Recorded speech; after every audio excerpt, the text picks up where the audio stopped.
भाद्रपद व्रत पूर्णिमा, कथा पूर्णिमा तिथि का हिंदू धर्म में विशेष महत्व है।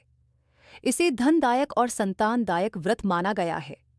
जो लोग पूरे विधि विधान से पूर्णिमा का व्रत करते हैं और पूर्णिमा के दिन चंद्रमा का अर्घ्य देते हैं, उन पर भगवान विष्णु और माता लक्ष्मी की विशेष कृपा होती है। आइए जानते हैं पूर्णिमा व्रत कथा।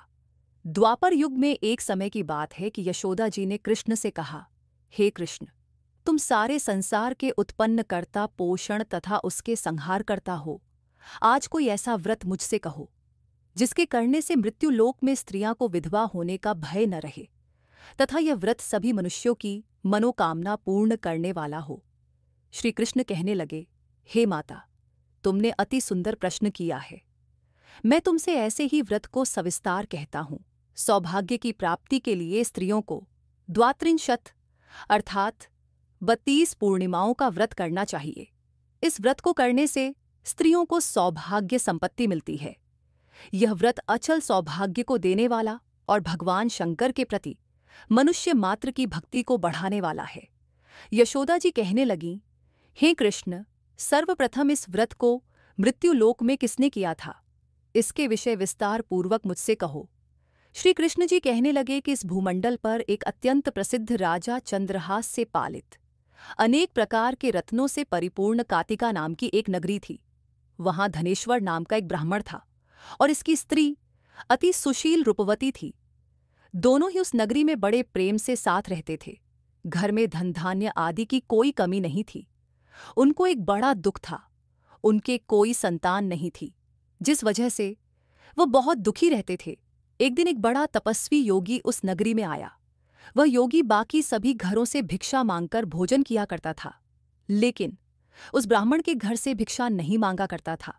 एक दिन योगी गंगा किनारे भिक्षा मांगकर प्रेम पूर्वक खा रहा था कि धनेश्वर ने योगी को यह सब करते देख लिया। सब कार्य किसी प्रकार से देख लिया। अपनी भिक्षा अनादर से दुखी होकर धनेश्वर योगी से बोले, और सभी घरों से भिक्षा लेते हैं, परंतु मेरे घर की भिक्षा कभी भी नहीं लेते। इसका कारण क्या है? योगी कहने लगा कि आपके धर्म हमें इस बात की आज्ञा नहीं देता है, क्योंकि अभी आप गृहस्थ जीवन में एक सुख से वंचित हैं। आपके घर संतान होने पर मैं आपके घर से भी भिक्षा स्वीकार कर लूंगा। उन्होंने कहा कि जिसे संतान नहीं है उसके घर से भिक्षा लेने से मेरे भी पतित हो जाने का भय है। धनेश्वर यह सब बात सुनकर बहुत दुखी हुआ और हाथ जोड़कर योगी के पैरों पर गिर पड़ा तथा दुखी मन से कहने लगा कि आप मुझे संतान प्राप्ति के उपाय बताएं। आप सर्वज्ञ हैं, मुझ पर अवश्य ही यह कृपा कीजिए। धन की मेरे घर में कोई कमी नहीं है, लेकिन मैं संतान न होने के कारण अत्यंत दुखी हूं। आप मेरे इस दुख का हरण कीजिए। यह सुनकर योगी कहने लगे, तुम चंडी की आराधना करो। घर पहुंचकर उन्होंने यह सारी बात अपनी पत्नी को बताई और खुद वन में चला गया। वन में पहुंचकर उसने चंडी की आराधना की और उपवास किया। चंडी ने 16 दिन उसको सपने में दर्शन दिए और कहा कि हे धनेश्वर, जा, तेरे पुत्र होगा, लेकिन उसकी आयु सिर्फ 16 वर्ष होगी। 16 वर्ष की आयु में ही उसकी मृत्यु हो जाएगी। अगर तुम दोनों स्त्री और पुरुष 33 पूर्णिमाओं को व्रत करोगे तो यह दीर्घायु हो जाएगा। जितनी तुम्हारा सामर्थ हो उतने आँचे के दिए जलाकर शिवजी का पूजन करना, लेकिन पूर्णमासी 12वीं ही होनी चाहिए।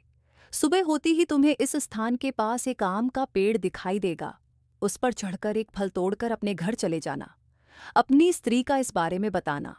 सुबह स्नान होने के बाद वह स्वच्छ होकर शंकर जी का ध्यान करके उस फल को खा ले, तब शंकर भगवान की कृपा से उसको गर्भ हो जाएगा। जब ब्राह्मण सुबह उठा तो उसे उस स्थान पर आम का पेड़ दिखाई दिया और वह उससे फल तोड़ने के चढ़ा, लेकिन वह पेड़ पर चढ़ नहीं पा रहा था। ये देखकर उसे बड़ी चिंता हुई। उसने भगवान गणेश की उपासना की और कहा, हे दयानिधे, अपने भक्तों के विघ्नों का नाश करके उनके मंगल कार्य को करने वाले, दुष्ट का नाश करने वाले, रिद्धि सिद्धि देने वाले, आप मुझे इतना बल दें कि मैं अपनी मनोकामना पूरी कर सकूं। इसके बाद वह पेड़ से फल तोड़कर अपनी पत्नी के पास पहुंचा। उसकी पत्नी ने अपने पति के कहे अनुसार इस फल को खा लिया और वह गर्भवती हो गई। देवी की कृपा से उसे बहुत सुंदर पुत्र पैदा हुआ। उसका नाम उन्होंने देवी दास रखा। माता पिता के हर्ष और शोक के साथ वह बाल बढ़ने लगा। भगवान की कृपा से बालक बहुत ही सुंदर था, सुशील और पढ़ाई लिखाई में भी बहुत ही निपुण था। दुर्गा जी के कथानुसार उसकी माता से 32 पूर्णमासी का व्रत रखा। जैसे ही 16वां वर्ग लगा, दोनों पति पत्नी बहुत दुखी हुए, कहीं उनके पुत्र की मृत्यु न हो जाए। उन्होंने सोचा कि अगर उनके सामने यह सब हुआ तो वह कैसा देख पाएंगे। तभी उन्होंने देवीदास के मामा को बुलाया और 1 वर्ष के लिए देवीदास को काशी में पढ़ने के लिए भेज दिया। 1 वर्ष के बाद उसे वापस लेकर आ जाना। देवीदास अपने माता के साथ एक घोड़े पर सवार होकर चल दिया। उसके मामा को भी यह बात पता नहीं था। दोनों पति पत्नी से 32 पूर्णमासी का व्रत पूरा किया। वीडियो को लाइक और सब्सक्राइब करना न भूले और बेल आइकन जरूर दबाएं। दूसरी तरफ मामा और भांजा दोनों रात गुजारने के लिए रास्ते में एक गांव में रुके। उस दिन उस गांव में ब्राह्मण की कन्या का विवाह होने वाला था। जिस धर्मशाली में वर और बारात के बाकी लोग रुके हुए थे, उसी धर्मशाला में देवीदास और उसका मामा ठहर गए। उधर कन्या को तेल आदि चढ़ने के बाद जब लग्न का समय आया तो वर की तबीयत खराब हो गई। वर के पिता ने अपने परिवार वालों से विचार विमर्श करके कहा कि यह देवीदास मेरे पुत्र जैसा ही है, मैं इसके साथ लगन करा दूं और बाद में बाकी सारे काम मेरे बेटे के साथ पूरे हो जाएंगे। ऐसे कहने के बाद वर के पिता देवीदास को मांगने के लिए उसके मामा के पास गए और उन्हें सारी बात बताई। मामा ने कहा कि कन्या दान में जो कुछ भी मिलेगा वो हमें दे दिया जाए। वर के पिता ने बात स्वीकार कर ली। इसके बाद देवीदास का विवाह कन्या के साथ संपन्न हो गया। इसके बाद वह अपनी पत्नी के साथ भोजन न कर सका और मन में विचार करने लगा कि न जाने ये किसकी पत्नी होगी। ये सोचकर उसकी आंखों में आंसू आ गए। तब वधू ने पूछा कि क्या बात है, आप उदास क्यों हैं? तब उसने सारी बातें पत्नी को बता दी। तब कन्या कहने लगी, यह ब्रह्म विवाद के विपरीत है। आप ही मेरे पति हैं, मैं आपकी की पत्नी रहूंगी, किसी अन्य की कभी नहीं। तब देवीदास ने कहा, ऐसा मत करिए क्योंकि मेरी आयु बहुत कम है, मेरे बाद आपका क्या होगा। लेकिन उसकी पत्नी नहीं मानी और बोली, स्वामी आप भोजन कीजिए। दोनों रात में सोने के लिए चले गए। सुबह देवीदास ने पत्नी को 4 नगों से जड़ी एक अंगूठी दी और एक रुमाल दिया और बोला कि हे प्रिय, इसे लो और संकेत समझकर स्थिर चित्त हो जाऊं।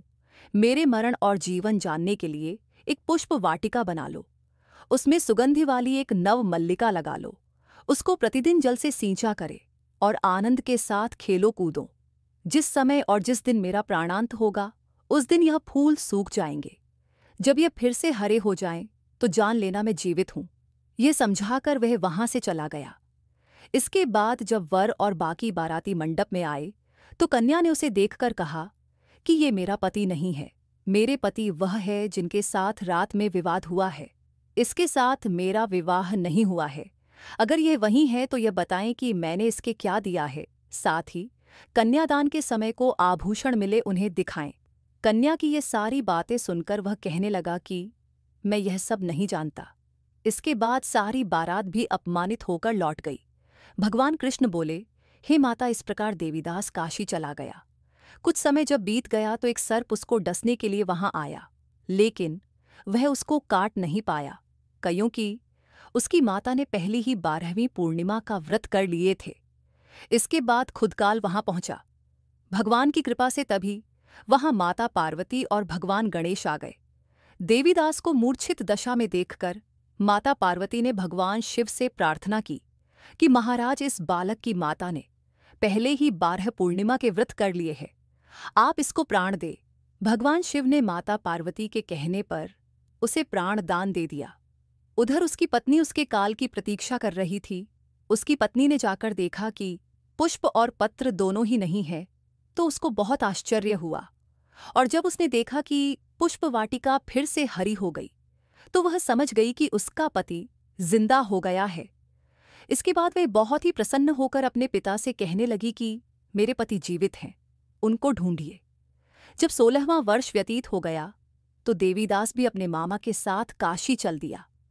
इधर उसकी पत्नी के परिवार वाले उन्हें ढूंढने के लिए जा ही रहे थे कि उन्होंने देखा कि देवीदास और उसका मामा उधर ही आ रहे थे। उसको देखकर उनके ससुर बहुत प्रसन्न हुए और उसे अपने घर ले आए।